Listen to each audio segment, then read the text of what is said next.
Hello and welcome back to another episode of Teaching Partner.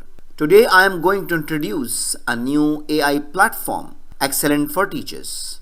So let's explore. So you can see here on your screen it's called Monsha.AI. So you need to log in first, and you can see here I'm going to log in with my Google account. So once you log in your Google account, you need to choose your role. So Monsha.AI Basic is free. You can see here there are a lot of tools available and you can use 10 credits per month. So let's click on all tools. You can see here there is image generator, lesson plan, questions, presentation slide, smart worksheet, and so on. So let's click on a smart worksheet to see how it works. So you can see here for the smart worksheet you need to select a course. So if you don't have a course, you can create a course. I'm creating one. So once you finish, you can go for select sources.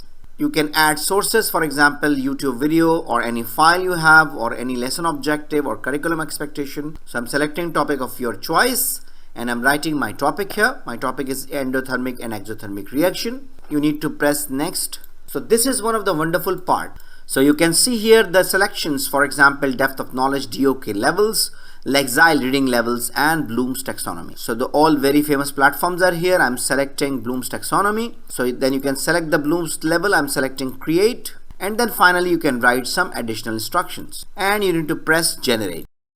You can see here a smart worksheet has been generated, and you can see here there is a real life application, experiment design, creative scenario, compare and contrast, and answer key is also available.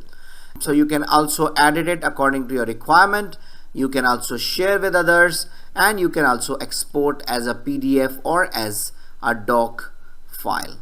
So this is really amazing. I showed you one tool, but you can see there are a lot of useful tools for the teachers. So you can also select teacher community, certificate courses, webinars, help center, and so on. It's not completely free, but you can manage your subscription. I tried it and found it's very useful. Please try and share your experience in the comment section. So that's all for today. I hope you enjoyed the video. I hope this video is very useful for you. So thank you very much. If you have any question, query, or you need any support for making a decision, don't hesitate to write an email to theteachingpartner@gmail.com. Thank you very much and see you in the next video. Goodbye.